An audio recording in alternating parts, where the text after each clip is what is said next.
Well, what they have in mind, of course, is the great chain of being, okay? The worm mounting through the spires of form, striving to be man, right? Isn't that a cute rabbit? I mean, that's the cutest rabbit I've ever seen. Anyway, so, but there's this idea that there's this great chain of being, the scala naturae, the ladder of life from the simplest to the most complex. And of course, guess who's on top? Naturally, that goes without saying.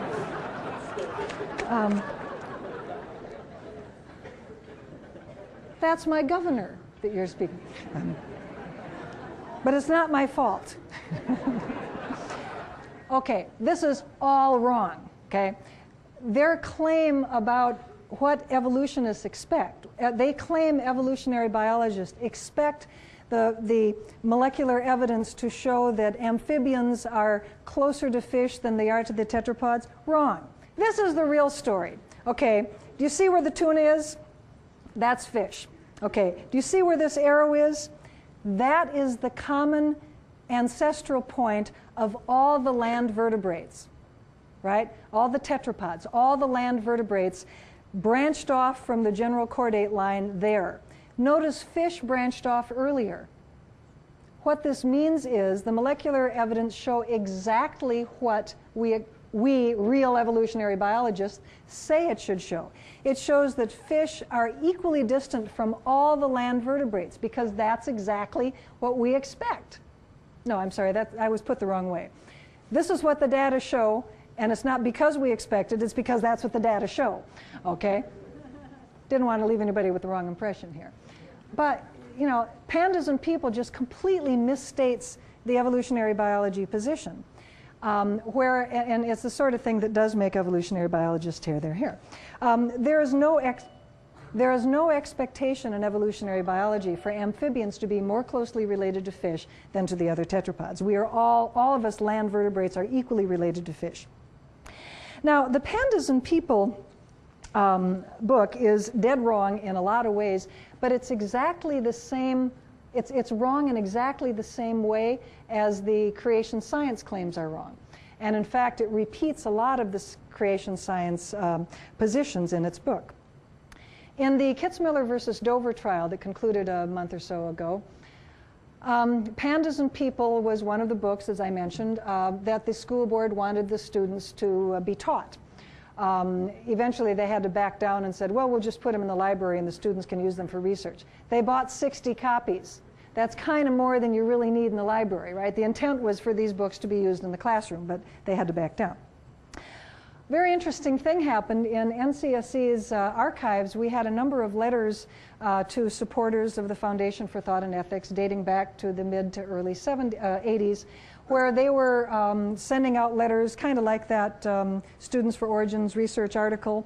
You know, help support us. We're trying to get this new creation biology book adopted. Send us your money so we can market this. And we're trying to get it written, trying to get a secular publisher, not a religious publisher, because we want to sell this in the public schools. We thought, yeah, and they would mention the titles of some of these books, like Creation Biology and Biology and Origins. We thought, boy, this sounds like this could be the predecessor to Pandas and People. These are the paleo pandas, so to speak. So we mentioned this to the lawyers, and the lawyers said, that's really interesting. Let's subpoena the Foundation for Thought and Ethics and see if those old manuscripts are around.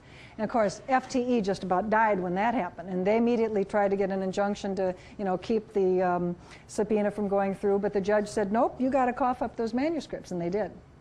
So what we ended up with is a series of manuscripts called Creation Biology, Biology and Creation, Biology and Origins, and then the name of these manuscripts shifted to Pandas and People, and we had a couple of versions of Pandas and People, and then the first publication of Pandas and People was 1989, and the second edition was in 1993. That's the x-axis there. You all see that? Because this is fun.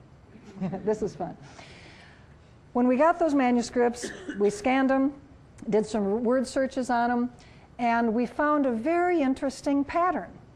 We searched for the word creationism, creationist. We searched for the phrase intelligent design, and we found a most fascinating pattern through time. The red line,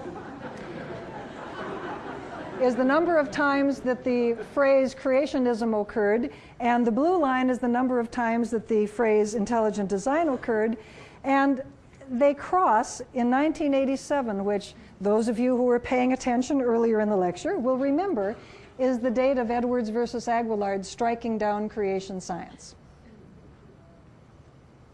There's other evidence tying intelligent design to creation science as well, which we were able to dig out of these old manuscripts, much to the delight of the legal staff. In the Biology and Creation, 1986, there's this definition of creation. Creation means the various forms of life began abruptly through the agency of an intelligent creator with their distinctive features already intact. Fish with fins and scales, birds with feathers, beaks and wings. That is special creation, right? Creation of things in their present form. Fish with fins and scales, birds with feathers. This is Biology and Creation, 1986. Same thing happens in Biology and Origins, 1987. I won't read each of these, of course. But this is the transitional fossil, so to speak. Excuse me, let me make sure about this. Yes. The title of this book is Of Pandas and People, but it still has this old wording in it. It still has the wording that creation means that various forms, fish with fins and scales, bird with feathers. In the next issue of Pandas and People, they changed the word creation to intelligent design. But it's the same, fish with fins and scales, birds with beaks, feathers, and wings, etc. Now, lest you think this was an oversight, the second edition of Pandas and People, 1993, has the very same phrase. What's even more wonderful is that William Dembski, who is a key intelligent design theoretist, I'll talk about him a little bit later. William Dembski was originally a witness for the defense. He was a witness in support of intelligent design. He was a witness for the school board. And he submitted a witness statement which listed his opinions about the matter of the trial. All of the witnesses submitted witness statements. You can read these on our website. They're really interesting.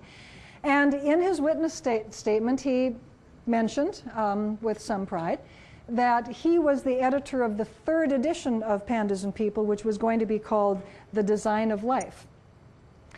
So the lawyer said, okie doke, let's subpoena it. And at that point, Bill withdrew from the case and ceased to be a witness anymore, but we did get The Design of Life. And in The Design of Life, in the chapter on fossils, we find, are you ready? Sudden emergence holds that various forms of life began with their distinctive features already intact. Fish with fins and scales, etc. When this was presented in the Kitzmiller trial, Eric Rothschild, who will be speaking on campus on the 9th, I was told. He's the key attorney for Pepper Hamilton, who was the commercial litigation firm that funded this whole project. It really, go hear him. He's really great. Go hear these guys. They're wonderful. But when he was cross-examining Michael Behe, who's another prominent intelligent design spokesperson, he showed a slide very similar to this. Mine's prettier. He showed a slide showing how, fish with fins and scales shows up in The Design of Life, which is sort of son of Pandas and People. And he asked Behe if, does this mean that in another couple of years we'll be having the sudden emergence trial? And the judge says, not on my docket.